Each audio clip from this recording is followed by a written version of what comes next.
आज हम बात करेंगे चैप्टर नंबर 43 कीमोथेरेपी का पहला चैप्टर है।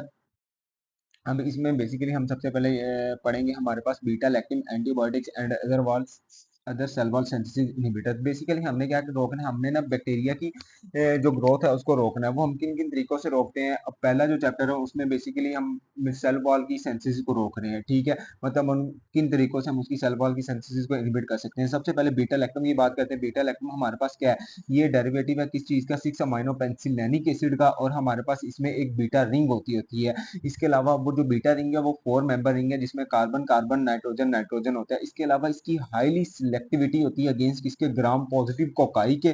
और इसमें हमारे पास स्टेफाइलोकोकस और स्ट्रेप्टोकोकस आते हैं। इसके अलावा एक डी एल स्ट्रक्चर होता है इसके अंदर। उसके अलावा एक चीज याद रखनी है कि हमारे पास जो पेंसिलिन डी है, अमोक्सिसिलिन है, डिक्लोक्सिसिलिन है, ये वैसे ऐसे याद कर लो, एमसीक्यू पॉइंट है, ये हम ऑरली देते होते हैं। ये एज इट इज याद कर लो। अब आगे आता है तो मैं बताता हूँ। इसके अलावा हम अब हमारे पास ना जो हमारे पास सेल वॉल सिंथेसिस इनहिबिटर्स है ना, इसमें दो तरह के ड्रग्स आते हैं। एक आते हैं बीटा लैक्टम जिनमें बीटा लैक्टम रिंग्स होती है, 4 मेंबर रिंग होती है, और दूसरे आते हैं हमारे पास अदर्स।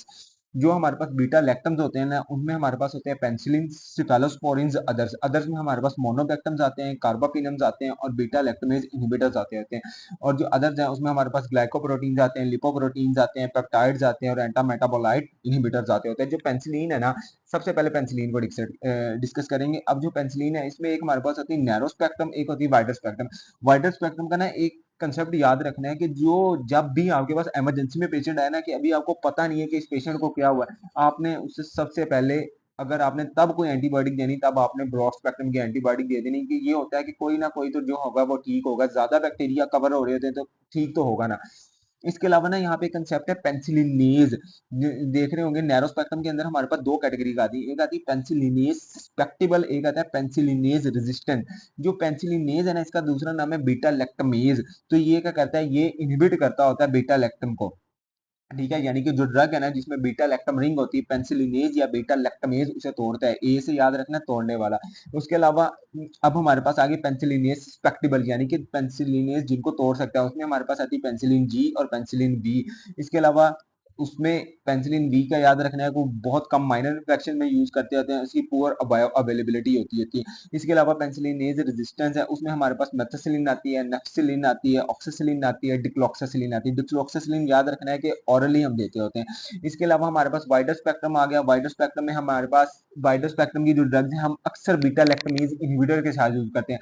अभी मैंने बताया कि पेंसिलिनेज या बीटा लैक्टमेज जो होता है वो किसको तोड़ता है, बीटा लैक्टम रिंग को देता है। तो हम वाइडर स्पेक्ट्रम की जो ड्रग है ना, वो उस एंजाइम जो बीटा लैक्टमेज को तोड़ता है, उसके बीटा लैक्टमेज एक एंजाइम है ना जो बीटा लैक्टम रिंग को तोड़ता है, हम बीटा लैक्टमेज एंजाइम का इनहिबिटर के साथ दे देते होते हैं। तो ना बीटा लैक्टमेज तोड़ पाएगा बीटा लैक्टम रिंग को, और वाइडर स्पेक्ट्रम की ड्रग है वो अपना फंक्शन भी करवा देंगे।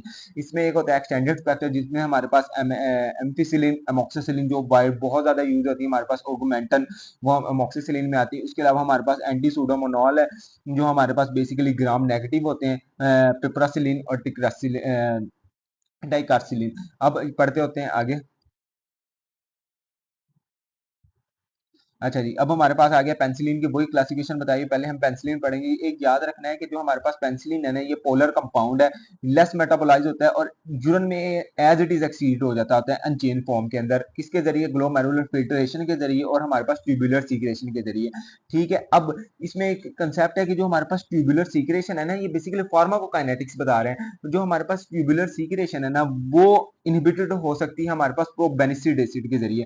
जो प्रोबेनिसिड है ना, जब वो एक्ट करेगा वो ट्यूबुलर सीक्रेशन को इनहिबिट करेगा। जब सीक्रेशन इनहिबिट होगी, हमारे पास एक्सक्रीशन कम हुई, अमाउंट ज्यादा हुई, हाफ लाइफ बड़ी, और टॉक्सिसिटी होती है। ये हम बेसिकली गाउड या हाइपर यूरिसीमिया के केस में ये यूज करते होते हैं, प्रोबेनिसिड विद पेंसिलिन। इसके अलावा जो हमारे पास पेंसिलिन होती है ना, वो ब्लड ब्रेन बैरियर क्रॉस कर लेती है। कब, जब हमारे पास मेनिंजेस इन्फ्लेम्ड होती है, तब उनकी जो मेम्ब्रेन होती है वो थोड़ी इन्फ्लेम्ड होती है, जगह होती है, पेंसिलिन ब्लड ब्रेन बैरियर को क्रॉस कर लेती है। अब मैंने एक कंसेप्ट बताया था, प्रोबेनिसिड एसिड के जरिए इनहिबिट कर लेते हैं। इसके अलावा इसकी फंक्शन क्या होता है कि हम पेंसिलिन की स्मॉलर डोजेज के साथ हम अपना इफेक्ट ला रहे होते हैं, क्योंकि हाइपर यूरिसीमिया बंदे को पहले ही वो इतना ज्यादा हाइपर यूरिनेशन में गया हुआ है, तो हम small amount of the drug से हम अफेक्ट ले आते हैं। ये मैंने बता दी कि इनके अंदर क्लासिफिकेशन कौन कौन सी है। अब हम आगे चलते हैं। फार्माकोकाइनेटिक्स में हमारे पास बेसिकली ये एमसीक्यूज आता होता है। जो हमारे पास नेफ्सिलिन है, नेफ्सिलिन कौन सा है हमारे पास, नेपेसिलिन हमारे पास आता है पेनिसिलिन इज रेजिस्टेंस, ये और एम्पिसिलिन जो हमारे पास एक्सटेंडेड स्पेक्ट्रम है, ये हमारे पास mainly in the bile secrete होते हैं। अब इसे कंसेप्ट क्या याद रखना है, जो हमारे पास बाइल से चीजें सिक्रीट होती हैं, तो फॉर एग्जांपल अगर हमारे पास कोई किडनी रिलेटेड पेशेंट आता होता है जिससे किडनी डिसऑर्डर है, तो हम उसमें वो वाला ड्रग देंगे जो हमारे पास किडनी से ना एक्सीक्रीट हो, जिसकी जो किडनी सिक्रीशन ना कर सकते या उसकी कर सकते, तो हम नेपेसिलिन या एम्पिसिलिन देते होते हैं। अब हमारे पास पेनिसिलिन के आगे और भी स्पेक्ट्रम होते हैं, वो आगे थोड़ा सा आता है तो मैं बताता हूँ। नेपेसिलिन और एम्पिसिलिन के अलावा हमारे पास जो भी ड्रग्स हैं वो हमारे पास सारे किडनी से रिलीज होते हैं। इसके अलावा हमारे पास प्रोकेन और बेंजाथाइन पेनिसिलिन जी होती है। बेंजाथाइन पेनिसिलिन ये पेनिसिलिन जी की एक फॉर्म है। इसमें फर्क क्या होता है, इनकी जो हाफ लाइफ है ना, पेनिसिलिन की आम half life 30 minute to 1 hour होती है, लेकिन प्रोकेन और बेंजाथाइन पेनिसिलिन जी की जो हाफ लाइफ है ना, वो हमारे पास 14 डेज होती है। इसके अलावा अब हमारे पास आगे चीज, अब पेंसिलिन। पेंसिलिन हमारे पास क्या है, बैक्टीरिसाइडल है, और ये क्या करते होते हैं, ये एक्ट करते होते हैं पेंसिलिन बाइंडिंग प्रोटीन्स होती हैं हमारे पास। ये मैं आपको दिखा सकूं, अगर हमारे पास ये देखें, ये हमारे पास बेसिकली स्ट्रक्चर होता है, ये हमारे पास पेंसिलिन बाइंडिंग प्रोटीन्स लगी हुई हैं, ये इनके साथ अटैच होती है। जब इनके साथ अटैच होती है ना, फिर ये क्या करते होते हैं, पेनिसिलिन बाइंडिंग प्रोटीन्स के साथ अटैच होते हैं और सेल वॉल सिंथेसिस को प्रिवेंट करते होते हैं। जो हमारे पास पेनिसिलिन बाइंडिंग प्रोटीन है ना, वो हमारे पास सेल मेम्ब्रेन के अंदर प्रेजेंट होती है। बेसिकली एक डिफरेंस होता है ग्राम पॉजिटिव और ग्राम नेगेटिव बैक्टीरिया के अंदर। एक डिफरेंस होता है कि ग्राम पॉजिटिव जो बैक्टीरिया होते हैं ना, उनमें हमारे पास आउटर मेम्ब्रेन नहीं होती, लेकिन जो हमारे पास ग्राम नेगेटिव बैक्टीरिया होते हैं उनमें सेल मेम्ब्रेन के अलावा पेप्टाइडोग्लाइकन की एक लेयर होती है, देन आउटर मेम्ब्रेन की लेयर होती है। लेकिन जो हमारे पास ग्राम पॉजिटिव होते हैं उनमें पेप्टाइडोग्लाइकन ही थिकन होता है। इसके अलावा जब ये उनके साथ करेंगे, उसके अलावा ये ट्रांसपेप्टाइडेज को इनहिबिट करेंगे, क्रॉस लिंक की इनहिबिशन कर देंगे, और हमारे पास इंजाइम डिग्रेडेटिव इंजाइम को स्टिमुलेट करेंगे, जो हमारे पास ऑटोलाइसिस वगैरह होते हैं। ठीक है, तो इससे क्या करते हैं, ये बैक्टीरियल सेल वॉल के अंदर लिगेंड करवाते हैं। अब वही सारा मैकेनिज्म बताया हो कि हमारे पास पेनिसिलिन होता है, वो पेनिसिलिन बाइंडिंग प्रोटीन के साथ अटैच हुआ, ट्रांसपेप्टाइडेशन क्रॉस लिंक की इनहिबिशन की, पेप्टाइडोग्लाइकन की सिंथेसिस को प्रिवेंट किया उसने।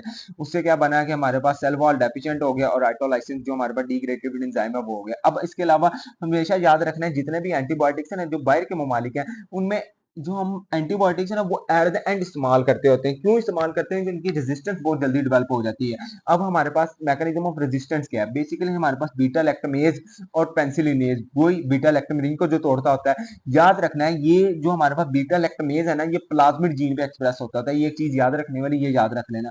अब ये क्या करते हैं, ये साइक्लिक अमाइड होता है ना जो बीटा लैक्टम रिंग के अंदर, जो ड्रग्स होते हैं जिनके अंदर बीटा लैक्टम रिंग, उनके अंदर एक साइक्लिक अमाइड होता है, ये उसको तोड़ता होता है, जिसकी वजह से उनकी एक्टिविटी लॉस हो जाती है। ये ज्यादातर रेजिस्टेंस का मैकेनिज्म कौन से ड्रग यूज करते होते हैं, स्टेफेलोकोकाई, जो कि हमारे पास ग्राम पॉजिटिव कोकाई है, उसके अलावा मैनी ग्राम नेगेटिव बैक्टीरिया, ये मैकेनिज्म यूज करते होते हैं। इसके अलावा decrease penetration to the antibiotic through the outer cell membrane, outer cell membrane किन बैक्टीरिया में प्रेजेंट है, ग्राम नेगेटिव के अंदर, तो ये मैकेनिज्म कौन यूज करते हैं, सुडोमोनास एरिजिनोसा यूज करते होते हैं। जो हमारे पास आउटर स्ट्रक्चर होता है ना, उसमें यहाँ से आप देख सकते हैं, ये हमारे पास एक पोरिन स्ट्रक्चर है, यहाँ से आते होते हैं, क्योंकि ग्राम नेगेटिव के अंदर ही सिर्फ पोरिन आउटर मेम्ब्रेन होती है, तो ग्राम नेगेटिव के अंदर ही पोरिन स्ट्रक्चर होता है।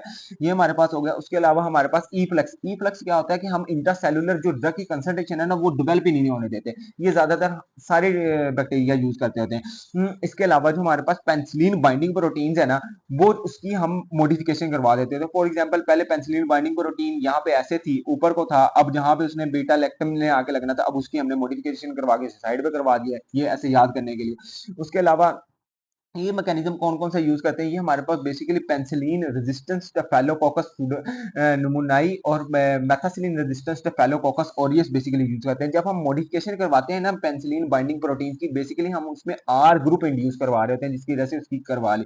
अब मैं सारा कंपाइल कर देता हूँ। बेसिकली जो हमारे पास होते हैं उसमें क्या होता है, बेसिकली हमारे पास आगे अब ग्राम नेगेटिव बात कर ले, उनमें हमारे पास पोरिन सर्टिफिकेट होते हैं। हम पोरिन की क्या करवा दें, पोरिन के जरिए हम उसकी जो परमिएबिलिटी है वो कम करवा सकते हैं। उसके अलावा हम क्या करवा सकते हैं, पेनिसिलिन बाइंडिंग प्रोटीन की हम मॉडिफिकेशन करवा सकते हैं। इसके अलावा हम ईफ्लक्स को चेंज करवा सकते हैं। इसके अलावा हम जो है बीटा लैक्टमेज, उसको ही हाइड्रोलाइज करवा दें। जो बीटा लैक्टम वाले ड्रग हैं जिनके अंदर साइक्लिक अमाइड होता है, बीटा लैक्टमेज से उसे तोड़वा दें। इस तरह हम मॉडिफिकेशन करवा लेते होते हैं। ये रेजिस्टेंस मैकेनिज्म वही आ गया। अब ये एक एआरसी के नोट्स में एक चीज है, ये थोड़ा समझने वाली, अगर बेसिकली आपने माइक्रोबायोलॉजी की हुई ना तो बेसिकली आपको तब समझ आती है। यहाँ पे वो बताना चाह रहा है कि एक जो हमारे पास पेनिसिलिन सस्पेक्टेबल ड्रग्स हैं, वही क्लासिफिकेशन याद रखनी है जिसमें हमारे पास पेनिसिलिन जी और पेनिसिलिन बी आ गई। वो किन किन ड्रग्स के खिलाफ एक्ट करते होते हैं। बेसिकली हमारे पास आगे स्टेफाइलोकोकस पायरोजेंस आ गए, स्टेफाइलोकोकस वायरिडेंस आ गए और स्ट्रेप्टोकोकस निमोनियाई आ गए। अब याद रखना है ये स्केची से मैंने उठाया हुआ है।